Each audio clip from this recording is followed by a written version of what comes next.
Hi guys, this is a quick video on how to get your CSM certification. In this video, we'll cover what CSM certification is, what is the criteria, and how to register for the exam. We will also look at the structure of the exam, the questions, and the passing criteria.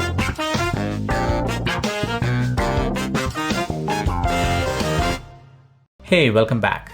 So if you're wondering what CSM is, it is Certified Scrum Master. Scrum Masters are similar to project managers in the traditional world, but not really as commanding and authoritative, because by definition, the Scrum Master is a servant leader.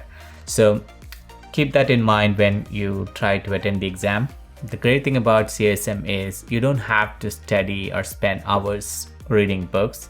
You can take a course over the weekend and then you will be certified after 2 days. It's that simple. So having a CSM certification is good if you are in the market for Agile project management, or if you're looking to manage Scrum or Kanban projects. These are Agile projects which are suitable for software development. In these days, Agile is being adopted by all industries, irrespective of just software.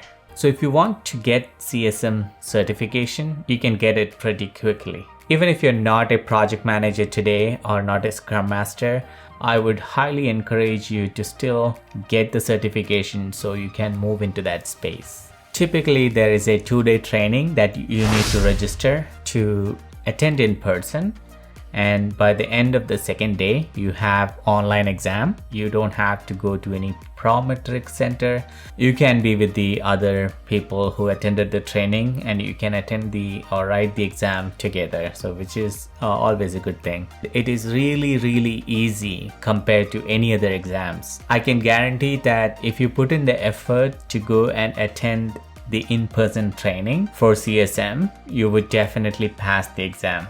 That I'm 99% sure, unless you really screw it up. So that is the good thing about CSM, because you don't have to spend weeks or years or month.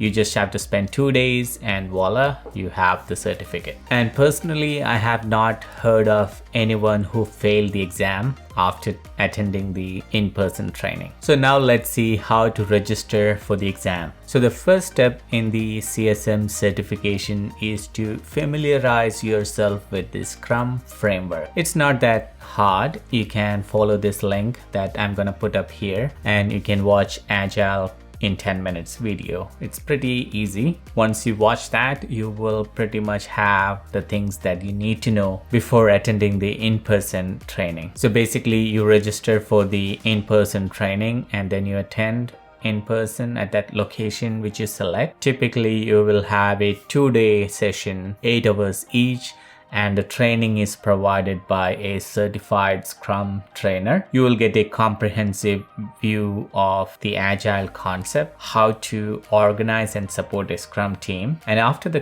course, you will need to pass the exam, which is an online exam, so it's not that hard. So now let's talk about the exam structure. So there are 35 questions and 5 of them are not scoreable. That is, those 5 questions are put in place for designing the next exams.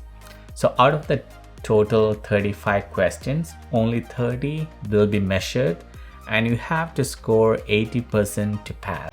That means you have to get 25 questions or 24 questions correct out of the 30 questions.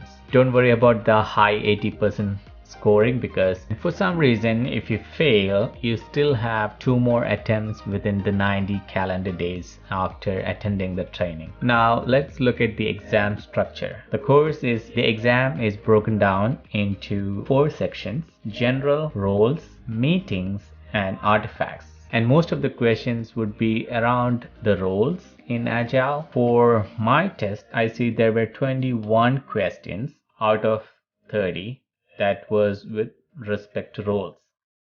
So it is important for you to understand the roles of Agile, or in general Scrum. There were 7 questions on my exam that was under general topic, 4 related to meetings, and 3 around the Agile artifacts. I'm saying this based on the results that I see on the screen.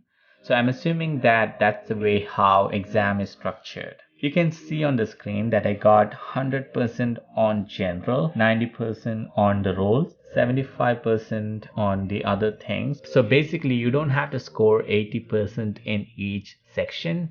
You just have to score 80% overall. So guys, just go ahead and register for the exam and get your CSM certification. That means you have to get 25 questions or 24 questions correct out of the 30 questions. Don't worry about the high 80% scoring, because for some reason if you fail, you still have 2 more attempts within the 90 calendar days.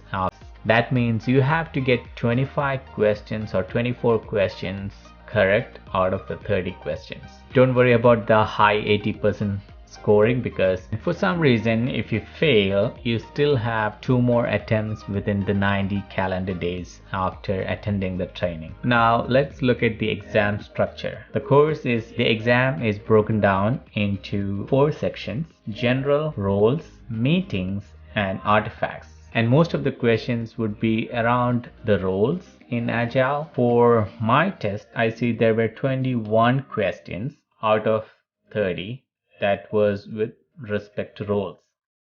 So it is important for you to understand the roles of Agile or in general Scrum. There were 7 questions on my exam that was under general topic, 4 related to meetings and 3 around the Agile artifacts. I'm saying this based on the results that I see on the screen.